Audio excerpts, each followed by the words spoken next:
We will be starting. So hi everyone on Zoom and of course here. This talk is part of the Social Justice Graduate Lunchtime Seminars. So the center is co-directed by Pablo Gilabert from the Department of Philosophy and Bengi Agbouloud from the Department of Geography, Planning and the Environment. Basically, the Social Justice Center's mandate is to encourage social justice research. We offer graduate bursaries and offer our fellows the occasion to present their work in progress and get feedback. So it's work in progress. It's supposed to be. It's supposed to be useful for you. So today we will discuss Dean Joseph Research Project. Dean is a graduate student in the Department of Philosophy and a graduate fellow at the center. He's working on normative ethics and his research focuses on social change and non-ideal theory. And the talk will be followed by a short commentary by Pablo Gilabert. Pablo is the author of many books on social justice, equality, and human dignity, and he recently published Human Dignity and Social Justice at Oxford University Press. Congratulations, Pablo. Yeah, without further ado, I will leave it to you, Dean. Thank you. Thank you, Christiane, and thank you to the Social Justice Center for hosting this talk, and also for all the other fellows' fantastic talks. So yes, today I'll talk about social change and normative and ethical problems related to social change. So there's been a lot of philosophical work on the idea of justice, on the non-ideal theory, and on the concept of feasibility in social justice, but an idea that hasn't received as much attention is how social change should be brought about. And since there hasn't been a lot of inquiry into the normative and ethical problems involved in social change from a philosophical point of view, that means that we lack an adequate normative account of how we should bring about a better world. And this will be my guiding question. How normatively should we bring about a better world? Or a little bit more jargon, what are the normative problems involved in social change? And how should action guiding principles to that end be conceived? So what I want to argue is that the normative principles for social change, whatever those turn out to be, should be considered non-absolutes. To demonstrate this, I'll develop two normative ethical frameworks, one absolutist and the other non-absolutist, to see how they perform in the context of social change. So to give an introduction of these two frameworks, the absolutist view holds that the normative principles for social change, whatever they turn out to be, are binding on agents' behavior in all circumstances, or that, in other words, that's why they're called absolutes. The alternate conception would be to treat those normative principles as non-absolutes, or binding on agents' behavior in some conditional sense. So that first framework, the absolutist framework, might be preferable because it doesn't allow trade-offs between principles, and it keeps practical reasoning in high stakes moral reasoning very simple, and this is a major advantage for absolutism. But the non-absolutist position seems to be better suited to handle conflicting, complex moral cases where agents don't have any possible way to adhere to two or more normative principles at the same time. So even if non-absolutism can handle those problematic moral cases, there's going to be a worry that arises. And this is over how agents can determine exactly what to do, how agents can determine which principles take priority in which conditions. So at this point, absolutism, the first framework, might begin to look more appealing again, since it didn't require a supplementary account of moral reasoning. But this last point, I claim, relies on an assumption that an ethical theory should explicitly tell agents what to do, and otherwise it fails an essential normative task. But I will argue that that assumption is mistaken. So this is a rough and ready picture of some of the normative and ethical problems involved in social change. So here's my plan. First, I'm going to sketch a sense of what I mean by ameliorative social change. And then I'm going to sketch a motivation for developing a normative framework for that purpose in the context of social change. After that, I'll outline that first normative ethical framework that I mentioned, absolutism, and then I'll attack it on the grounds that it generates several problems. So from there, I'll advance this alternate framework that I prefer, which handles those problems. And this is a non-absolutist, or what I call a flexibility framework, just so we don't get mixed up between absolutism, non-absolutism. It's quite a mouthful. So in contrast to absolutism, my preferred account, the flexibility framework, treats those principles for social change, whatever they turn out to be, as binding on agents' behavior conditional on particular circumstances of action. So this move, as I mentioned a minute ago, calls for an explanation of the moral reasoning that's involved in complex cases. Before concluding, what I'm going to do is comment on this trade-off problem and how agents can determine what they should do without sacrificing this flexibility view that I want to adopt, but also without appealing to a view of moral reasoning called intuitionism. And this should be a surprising and attractive promise. All right, so I understand ameliorative social change as a perpetual project of ameliorating or making better social conditions and resolving injustice. That's the social and political conditions in which subjects continue to find themselves. So I want to separate this discussion from regressive social change or so-called historical, organic, non-deliberate social change. In Robin Zhang's words, what we're concerned with here is a large-scale, comprehensive, global alteration of social arrangements, which is a change of rather than in a system, he says. And of course, this is an intentional collective project guided by plausible principles. So now we might want to know why we need a provisional theory just for this purpose. So I claim that we're going to need a normative ethical theory tailored just for social change for two principal reasons. The first reason is that social change is pursued in what I'll call non-ideal conditions, and I'll expand on this in a minute. And the second reason why we need a provisional theory just for this context is that social change is the goal of a collective whose aims cast a very wide ethical weight. And so we want to make sure that this high stakes action is guided by plausible principles, and those principles are conceived in a plausible way. So what I mean by non-ideal conditions is the circumstances of injustice within which social change is pursued. And as you can see here, there's two senses of it. The first sense of non-ideal conditions is a positional sense, which means that social conditions are non-ideal when they fail to approximate those held by conceptions of justice that we may consider to be reasonable to accept, or our intuitions about what a better world would look like. So in one way, what this means is that the positional sense of non-ideal conditions indicates that the position of our world as we find it falls short of something better in various ways. So the second sense of non-ideal conditions, of course, these two are related, is that conditions are non-ideal in the compliance sense when many agents act in partial compliance with the duties that might be reasonably expected from them. So one way to think about this would be to imagine that agents are often in a position to help each other out, and some agents are in a position to help many agents out without any undue detriment to themselves, but they often fail to give this help, or they often fail to live up or fulfill the moral principles that can be reasonably expected from them. So now we're going to wonder, okay, well, we have all kinds of normative ethical theories already. We have a lot of them. We have virtue ethics, care ethics, Kantianism, social contract theories, consequentialism. Why don't we just use one of these for social change or refit one of these? So my answer to this question is that there is a problem that arises in non-ideal conditions, which I call the non-ideal duties problem, that makes it so those traditional normative ethical theories are not particularly geared to resolve action in these conditions. And we can define this problem as social conditions are unacceptably poor, and many agents act in partial compliance with their duties. So here we can see the positional and the compliance senses, non-ideal conditions. So to ameliorate injustice then, only some agents are prepared to do more than what their duties as individuals require. But assume that we can't convince all agents to fulfill their individual duties, however conceived. So the question now is, what provisional duties, law principles for social change should count as action guiding for those agents of change that are seeking to ameliorate non-ideal conditions? So this puts the ethicist in a very strange position. So we're asking for principles that will apply to the action of only a limited sum of agents who are capable of respecting moral principles, since many agents are unwilling or just fail to meet the fulfillment of their individual moral principles. So in contrast to those traditional ethical theories that we were wondering if we could refit for this purpose, this problem indicates that what we're after is a theory that's provisional with respect to its deployment in very particular conditions. Those are non-ideal conditions. And in contrast to all normative ethical theories, we're not looking for universal principles. We're looking for non-universal principles, those principles that apply to those agents of change that we're addressing.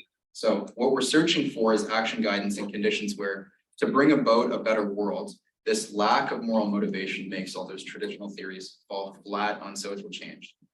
So you can imagine, were you to begin fulfilling your individual duties while others aren't, this would be insufficient for affecting that large-scale social change that me and Robin Zang are talking about. So what we need then is a provisional normative ethical theory tailored for agent change. And I'm borrowing Ben Lawrence's term there. These are people who are prepared to do more than their fair share, borrowing that from Laura Valentini, to ameliorate non-ideal conditions. So with those traditional ethical theories, we would risk casting action that pursues a better world into supererogation, that which is good but not required. Moral theory can't require you to change the world. So these are people who are motivated to do that already. So it seems like we're going to need some special substantive principles. And what I'm after is I want to know how those principles for social change, whatever they turn out to be, should function. So there's two answers to our guiding question here. How should we bring about a better world? And the first answer is to be absolutist about normative values. So we can define this position as normative absolutism, or a set of normative principles must be adhered to in all cases. Now, this shouldn't strike anyone as strange. There's plenty of traditional normative ethical theories that are absolutist about their values, like natural law theories, Kantian ethics, consequentialist theories, and theories in social contract tradition, and so on. So under this view, normative principles for social change, whatever they turn out to be again, will apply to agents' behavior in all cases. So to define this next term, what I'm going to mean by normative binding is whether some normative principle must be, may not be, or may partially be adhered to. So we can say if a norm, or that is a principle, carries strict binding, we can call adherence to that principle obligatory, and otherwise we can call partial or non-adherence to that principle permissible. So what this means is that absolutism operates under a context-independent view of normative binding. We can define this as normative principles are binding on agents' behavior independently of the particular facts of acting, and the circumstances in which FI is performed. So let's work with a concrete example. Again, my argument is I'm not going to provide a direct argument for which principles should guide action in the context of social change. I'll give something of an indirect argument for them, but I do believe that these principles are plausible to posit as their working example. That'll be democracy, equality, personal liberty, and non-domination. So on the absolutist view, how we conceive of these principles is to say that action pursuing social change has to be democratic. It has to respect a plausible construal of equality, the same for personal liberty or liberties, and we have to avoid arbitrary or discriminate forms of domination. So on the same token, undemocratic action that violates some plausible construal of liberty and equality would, strictly speaking, be impermissible on the absolutist view. So the absolutist view for social change is indeed very attractive, and it has three strong advantages. I'll discuss these first before turning to its problems. So the first advantage for absolutism about social change is that it carries a strong concern for the stability of the outcomes affected by social change. So this is to say that if the goal of agents in a project for social change is to bring about a thoroughly democratic outcome, we should want the process to getting there to also be thoroughly democratic, and so on for other appropriate values. It would be unrealistic or imprudent to recklessly forego respecting a democratic principle and expecting some democratic result. This just would not work. So the second attraction for absolutism is that it seeks to ensure the permissibility of those projects for social change, because all these normative values are binding in all circumstances, right? So there's an immediate moral risk right off the bat to social change before we even start discussing normative and ethical problems. Perhaps this is the foremost ethical problem, is that this is a large-scale project, and so it has the potential to realize a very disastrous outcome, even if agents don't intend that to happen. So the absolutist is in a good position to quell this worry, because it says that even though social change is a very difficult project to achieve, absolutism nonetheless requires agents to respect normative principles in all contexts, even when the going gets tough, so that even when practical conditions are very challenging, it's not an excuse to act undemocratically against plausible construal of equality and so on. So the third appeal then for absolutism is its simplicity, and this is very important. This presents fewer problems for agents' practical reasoning than if we were to have a conditional view of normative principles.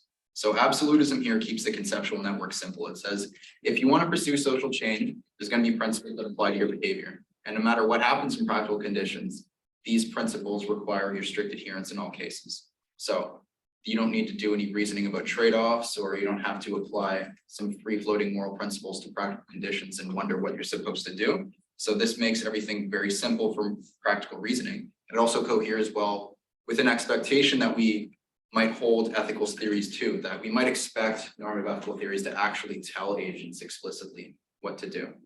So if agents knew that some particular stubborn practical conditions could be overcome by the employment of violence or anything else that strikes us as counterintuitive, absolutism is going to reject this and other expedient routes. So of course, there's some problems with this view as well. And my argument will be that these problems outweigh the strengths of those advantages there. So the stakes involved in social change are much higher than those involved in respecting your individual principles. So it's going to be my argument that it's not that absolutism is not an ideal framework for social change, but that absolutism is actually wholly unsuited for action guidance in the context of social change. It faces three problems, as you can see here. The first of these I call the feasibility problem. So this means that the stringency of absolutist binding avoids permitting undesirable consequences from issuing from agents' action, even if they don't intend undesirable consequences to issue, because there's no fluctuation in the binding of these normative principles, right? But if we're to impose upon agents absolute principles that require adherence in all circumstances, this can introduce excessive obstacles where the stringent adherence to some principles is actually precisely what minimizes the feasibility of realizing a just outcome. So in some cases, what I want to say is that pausing efforts at social change may itself be what allows conditions worse to persist than those that would have resulted from non-adherence to those principles in either duration or to some extent. So let's take a paradigm case here of action social change, civil disobedience. So in this case, we can imagine some collective C is seeking to bring about more just conditions. You can imagine anything, respect for a certain group's rights or better bargaining at a company, for example. But they face institutional opponents O, and these opponents won't fairly deliberate with our collective. So if we regard this collective as bound by a democratic norm, and this norm requires them to engage in public or legal deliberation with those opponents, then continuing to adhere to this norm when this opponent is not interested in fair deliberation and seeks only to disrupt this collective, this seems counterintuitive, right? So civil disobedience, we might want to say, is permissible, given that this collective's attempts at democratic deliberation have failed to procure fair results. And this seems to count as a strong reason to accept that norms for social change are not best construed as absolutes.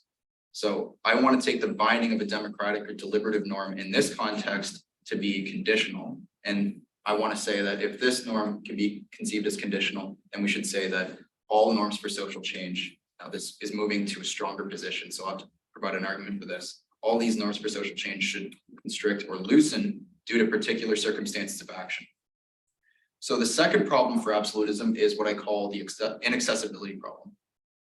Now, absolutism holds agents to adhering to each norm at once. So if we have a pluralist set of principles for social change, then contradictions might obtain when conditions don't allow agents to adhere to two or more norms simultaneously.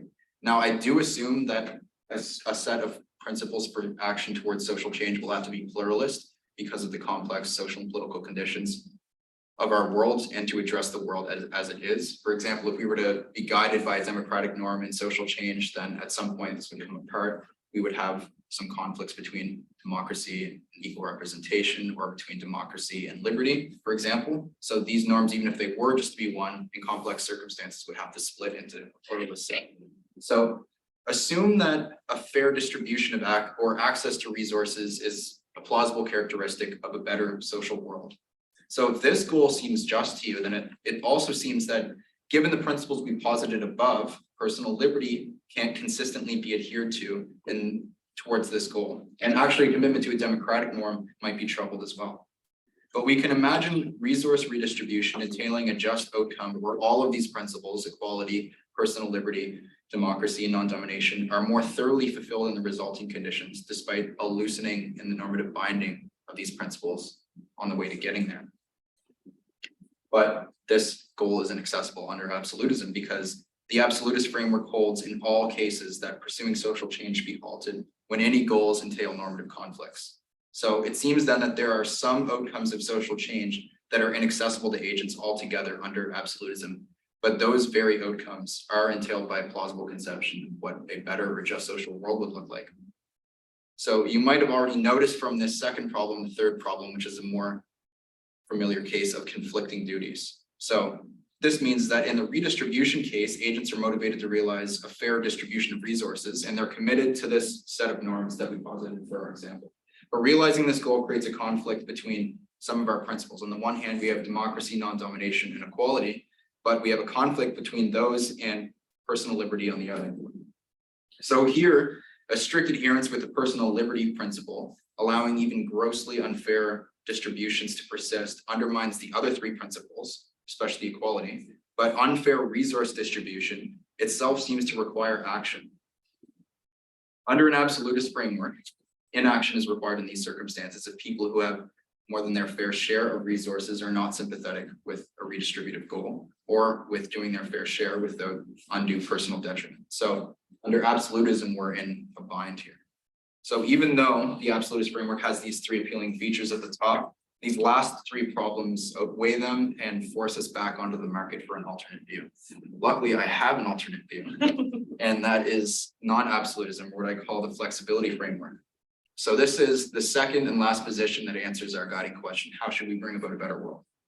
And its suggestion is to conceive of normative principles as conditional. And we can define this position as a set of normative principles, whatever they may be, need not be adhered to in all cases. So on this view, whether and to what degree various principles are binding on agents' behavior supervenes on practical conditions, such that the circumstances in which agents act, if there is a difference in those, then there's going to be a difference in the binding of our principles, and I'll provide an account of reasoning for this afterwards. So non-absolutism here operates under the opposite view of normative binding from absolutism. We can call this context-dependent normative binding.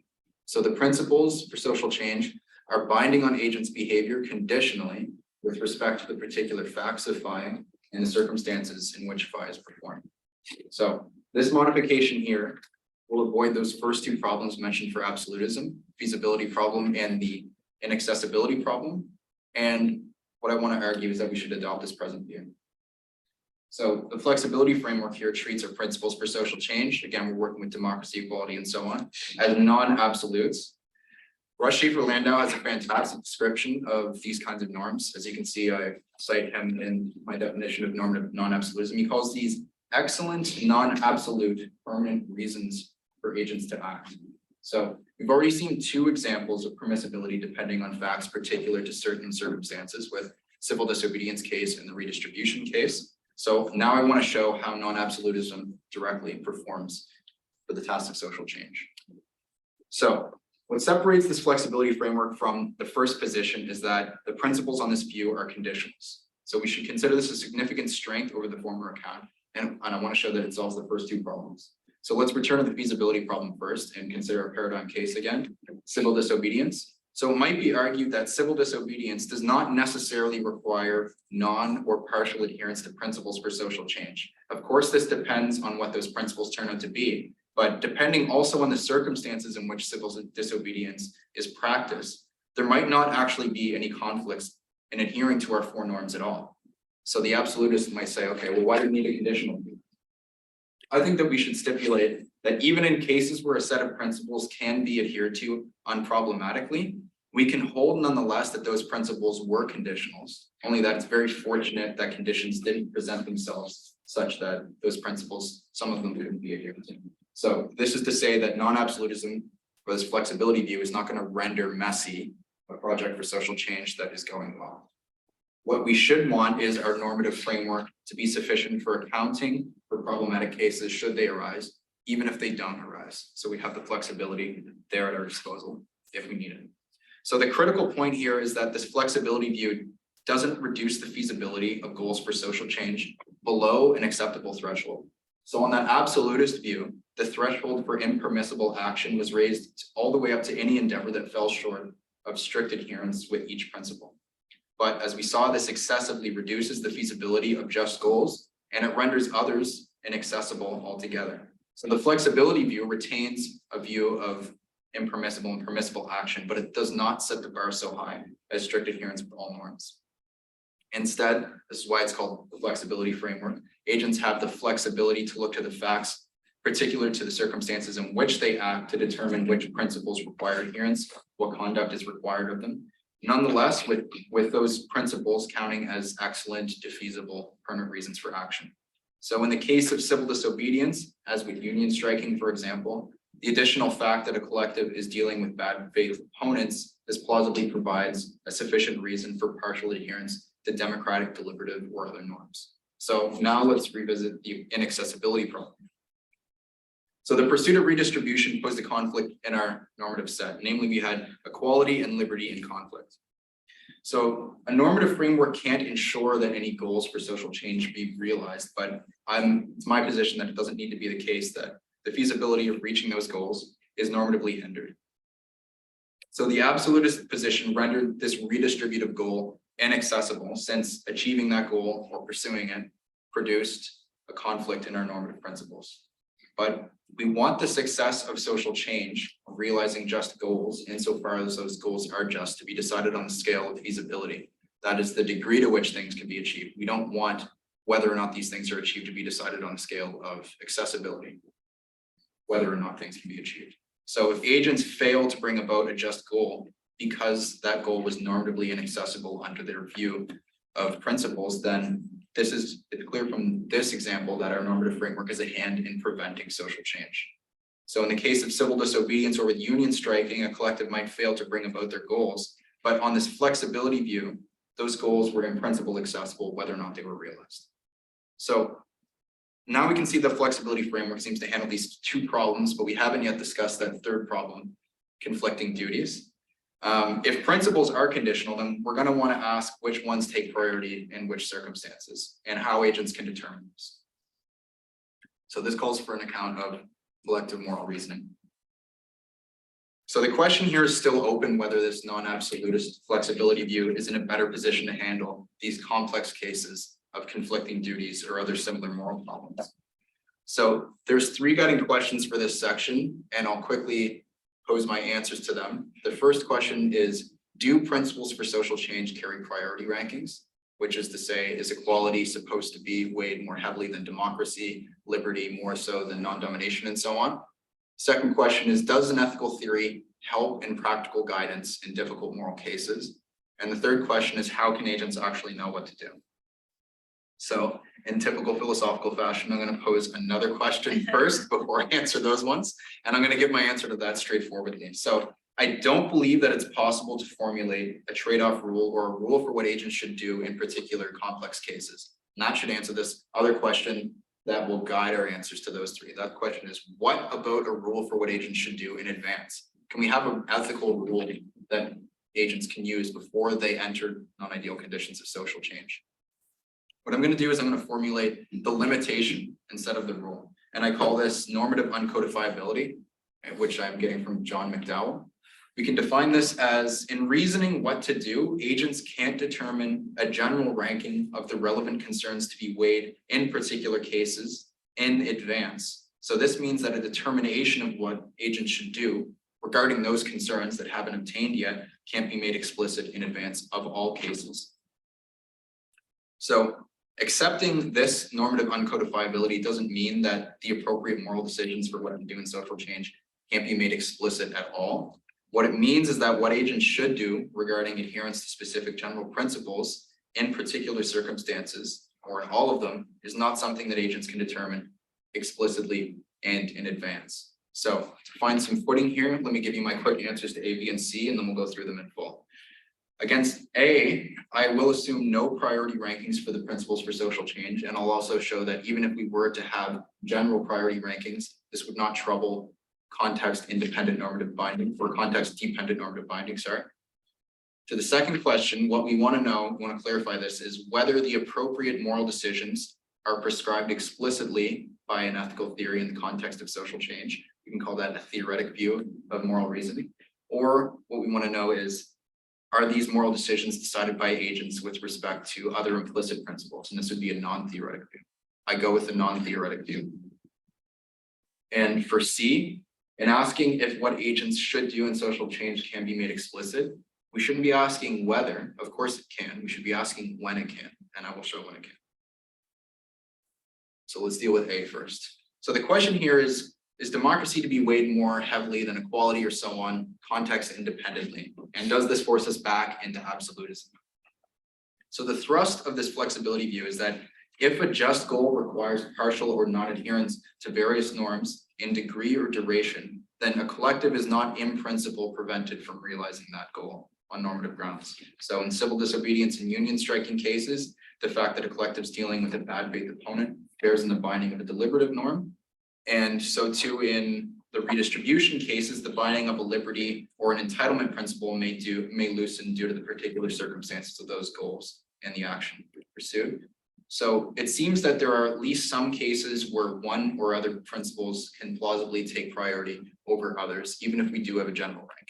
So we don't want to say, for example, that democracy should be weighed more heavily than equality, but there can never be a trade-off because this would normatively prevent certain goals from being realized. So this seems not to force us back into an absolutist view of normative binding if we accept some general ranking of these principles. So the next question is, do ethical directives come from a theory explicitly or elsewhere? That is, from where does what to do issue? So I'm going to argue that we should adopt a non-theoretic view, that agents appeal to implicit principles and they employ collective learning and collective reasoning. So consider some examples of common behavior that seem not to be governed by explicit rules. For example, crossing a street, having a conversation, deciding which phone package to buy, which car to buy, what apartment to settle on. In these cases, there is no algorithmic application of explicit rules. Instead, what you're doing is employing implicit knowledge within a collection of social practices with many subtle rules and perhaps an uncodifiable number of rules, yet you still know what to do in these cases. So by accepting that term that I introduced on the last slide, normative uncodifiability, what we're resisting is the idea that we should expect from an ethical theory in the context of social change, explicit rules for what to do in all cases. So the question here is, can we set out all the rules needed to exhaust practical guidance in social change in advance of pursuing social change? That is, can we make sure that we have all the rules that we need when we get into those complex conditions? I think that this is not realistic. And if you disagree, you can try doing it yourself.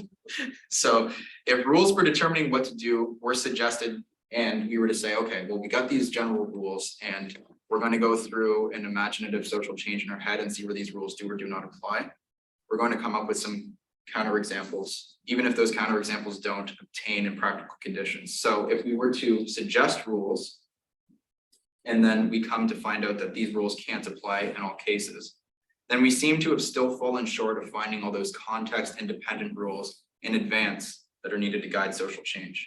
So say you're unconvinced and you say, okay, well, there's few or many basic rules that you've posited and these don't exhaust practical guidance. It's just that you haven't set out all the rules needed yet. So our response at this point should be, okay, what are all those rules? And if you can't come up with those rules, then what happens is we can't appeal to a context-independent view of exhaustive practical guidance. So at this point, it should be conceded that we have no answer until we come upon particular distinct problematic moral cases in social change. And this is what it means. This is what I mean by uncodifiability. All right, so there's going to be some more polemical remarks here. Someone is still unconvinced and they say, okay, we might know what to do without explicit guidance, but all those examples that I gave above, settling on an apartment, having a conversation, there are explicit rules in these cases, and I believe that I follow explicit rules. So now I want to appeal to an example that comes from Stuart, Hampshire. He talks about performing a simple task like bicycle riding, which we can all agree is much more simple than social change. And this is something that the rider to a great extent does implicitly. So they don't need to think about mind-muscle connections between their brain and their quads. They don't need to think about when to push on the brakes when they come about a pothole. They don't need to think about when to shift gears when pedaling gets tough, right? So the point is that the biker doesn't need to be told all the rules for biking before they go out on their ride, because the possible conditions to account for, even in this simple case, are infinite, or what Hampshire calls, they're inexhaustible. So the reason that the biker can get by without explicit and exhaustive guidance in advance is that they find occasion to make their knowledge about what conduct is required of them in particular cases explicit when they encounter trouble in performing their tasks, and they find occasion to advance their knowledge when they come upon trouble. So I want to argue by analogy that the same holds for difficult ethical cases. So someone again might push back and say, okay, but our problem is not with agents who don't know how, our problem is not with agents who know their tasks and it's laying implicit, but our problem is with agents of change who don't yet know how to perform their tasks. And social change is no simple bike ride, right? So I think that this objection can be resisted by recalling that our ethical theory addresses a very particular kind of agent. We're addressing agents of change.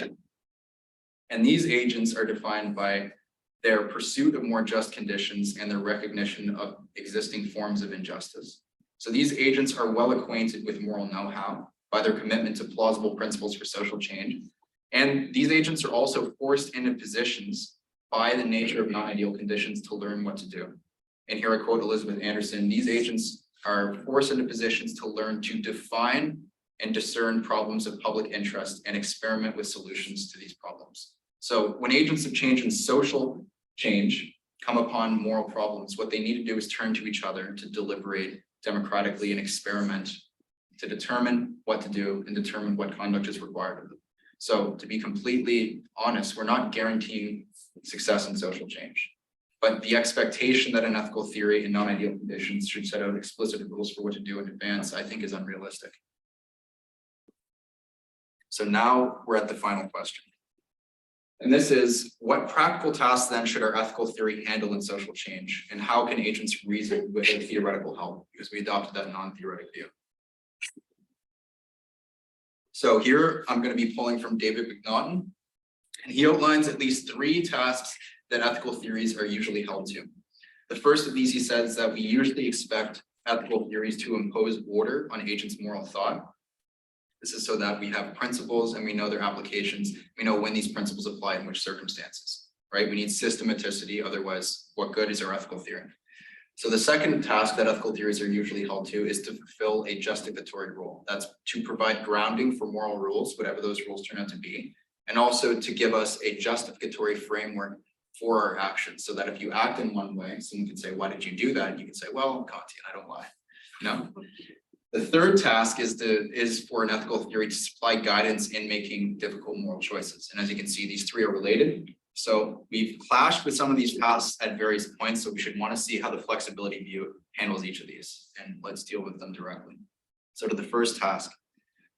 One complaint about non-absolutist views like mine, views that conceive of moral rules as conditionals, is that they do much more poorly than absolutist opponents in task 1. And this task is to offer agents order in their moral thought, right? So if absolutist theories are more systematic than the non-absolutist views like mine, then what David McNaughton's defense is that those absolutist views are simpler only at the abstract level of principles. So absolutist views leave a mess of practical conditions if counterintuitive cases obtain. You can think of the exclusion of animals from the moral sphere on Kant's ethics, or requiring slavery in isolated societies on consequentialist theories. So the absolutists have answers to these kinds of problems, right? They can plug these counterintuitive holes. But McNaughton's point is that after the absolutists plug these counterintuitive holes that obtain because of their moral framework, then that non-absolutist view is going to approach equal ranking in being systematic, right? So no one's at a clear advantage here. All right, so now our opponent here is the absolutist in social change. Say that they now want to concede that the absolutist view doesn't offer agents order and moral thought to a greater extent than non-absolutism, and so we're at parity here. I think we shouldn't settle for this concession and we should keep pushing forward. I think the absolutist in social change, unlike those absolutists in ordinary conditions, unlike consequentialists, unlike Kantians, the absolutist in social change is unable to plug the counterintuitive holes that we mapped for it in section 2.2, the feasibility problem, the inaccessibility problem, cases of conflicting duties, right? So there we saw that absolutism can excessively hinder the feasibility of realizing just goals. And we want to realize those just goals because non-ideal conditions call for social change. But at worst, realizing those goals is rendered inaccessible on an absolutist view. So my view here is at an advantage in the task of offering order to our world. So let's deal now with task 2. So this task is for an ethical theory to provide grounding for its principles or a framework for justifying actions. So the principles that we've considered so far, democracy, equality, and the like, I think that these can plausibly find their grounding in the idea of justice. So I don't want to provide a novel defense of something that has been argued in many texts and many times. A skeptic to that view would assume many more opponents than myself. So I think the more important task for me is to show the difference between the moral reasoning that a collective will employ and the moral reasoning of unassociated individuals. So what I want to show here is that non-absolutism in social change doesn't rely on intuitionist moral reasoning. So quickly, what intuitionism and moral reasoning means is that agents possess some kind of private capacity for direct intuitive apprehension about what to do. We can conceive of conditional views of moral rules as like free-floating moral principles. The intuitionist kind of strokes their beard a little bit or strokes their face and they say, okay, well, I see these practical conditions. All I have to do is look inward and then I can find out what to do. But there's no mechanical operation here of moral rules. So this might strike non-intuitionists as very unsatisfactory. There's problems with this view. People are going to wonder why or how agents can determine what to do simply by looking inwards. And non-intuitionists are not going to be satisfied with the intuitionists' justification for their actions and their principles.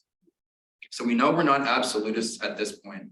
My opponent here is not absolutism, but intuitionism. So when making moral decisions that affect others, agents can request of one another explanations to this epistemic question. How did you know that that action was required of you? And also justifications to this question, why did you do that? So the individual intuitionist, now in this court of public reason, so to speak, might occasionally provide some satisfactory answers here, but their answers frequently fail to satisfy those who don't share the intuitionist ethical beliefs, because in intuitionist moral reasoning, that agent only ever has a reasoning relationship between themselves and their own moral outlook. So in other words, you can imagine that you always have a difficulty justifying your reasoning to others if your reasoning presupposes claims that others don't accept or reject, right?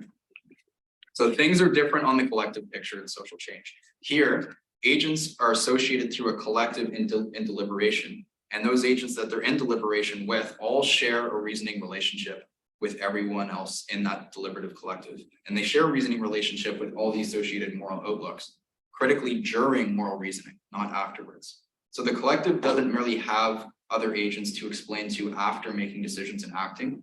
Rather, an element of collective moral reasoning is that before making decisions and acting, agents justify and explain about themselves their moral reasoning with each other. So the individual intuitionist is only in a position of justification in moral reasoning after they've produced decisions and actions. For agents of change, on the other hand, we can call this the collective sphere of justification. The principles and the various moral outlooks that are involved in moral reasoning and social change will consistently remain diverse. So it's not just the case that what agents of change say goes, or that what they deliberate amongst themselves, that they only deliberate amongst themselves. We saw, for example, that a collective of change already in civil disobedience, in union striking and redistribution, they've already been in deliberation with their opponents. Unfortunately, in some circumstances, they can find that their deliberative efforts fail. So let's move on to the third task. This task was that ethical theories are expected to supply guidance in making difficult moral choices. We went with a non-theoretic view. So we want to know how exactly agents can determine what to do in collective reasoning. Talked about some collective reasoning. Now I want to give a definition of how it functions. Now I call the procedure that agents of change employ during moral choices or difficult cases in social change collective explication. And we can define this as follows. When faced with conditions not allowing for the full and equal commitment of explicit normative principles, agents in particular conditions, generally faithful to their set of norms, all else equal, consider and deliberate collectively about the facts particular to the conditions in which they act to attempt to find the best, most appropriate way of proceeding. So here we should focus on two words, explicate and find. I say these words because the appropriate moral decisions to make based on moral rules are not made by agents. Here I'm leaning on Paul Boghossian. He says that rules always exist before they are accepted as norms on behavior. And quote, moral rules are norms on behavior independently of whether they are accepted by agents. So the lesson for our purposes here is that the practical guidance offered by the general principles for social change can be exhausted early on by hard cases before we resolve those cases. But this doesn't mean that there's not a right way to act, and it doesn't mean that agents can't find out what that is. Collective explication here tells us that agents will find that norms for what to do already bear on their behavior in these cases. And these are norms about what to do other than general principles of democracy. They're much more specific. So this is to be found collectively what those norms are to inform agents about what to do in those particular circumstances. So consider our paradigm case against civil disobedience. These conditions, as we saw, might not allow for the full adherence to a democratic norm. Agents are nonetheless still committed to other general principles, equality, personal liberty, and so on. But none of these general principles explicitly indicate to agents that if their opponents have no interest in fair deliberation, that a collective is not obligated to keep trying at a foiled strategy. So when difficult conditions obtain, this gives agents of change the chance to deliberate democratically about what they should do. Now, this is not to say that a collective will always agree on what to do, nor that they will always get it right to agree on the best thing. What my argument is that there are norms for what to do, and there's always a best way to proceed. And we might not get it right, but the way to proceed in social change must be found through this democratic deliberative strategy for two reasons. One, to avoid violating plausible principles for social change, and also to avoid intuition about moral reasoning. So here we get an indirect argument for what putative principles should be considered in the set for social change. You can see at this point that something like a democratic or a deliberative norm or an equality norm, something like these principles should be considered in the set for social change, because otherwise we have a very problematic account of moral reasoning. So hard cases then call for agents' moral knowledge to be advanced, and it's in this sense that even moral norms that haven't been accepted by agents apply to their behavior. Now we can see what Paul Fagosian meant.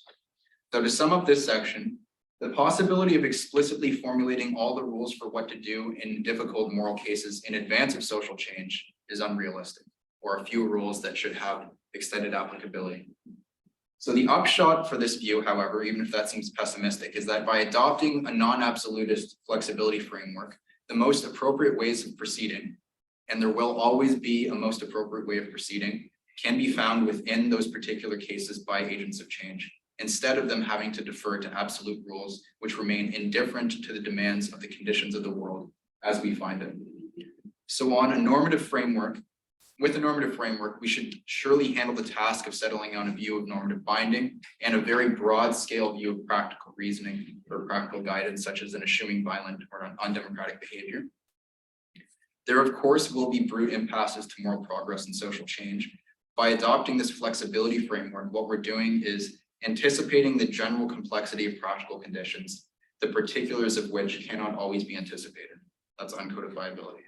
So conceiving of normative principles as conditionals removes the strictures from the conduct of agents of change so that those agents can, in principle, remove injustice in the world, even if they should fail in their attempts. So what I wanted to do was motivate the need for a normative ethical theory specific to social change. And I suggested that whatever those principles turn out to be, we adopt a non-absolutist framework to apply to them.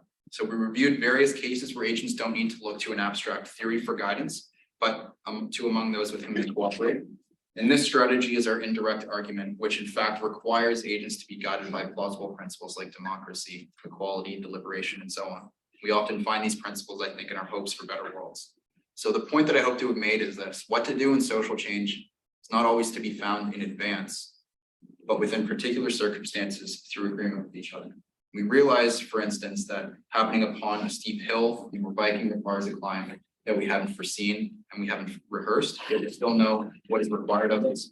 And so too in difficult ethical cases, we always find that there is a preferable or least desirable road, or least undesirable road to take, which demands certain action of us. And it cannot reasonably be expected that we foresee all such cases. So why should it be any different in social change? Thank you.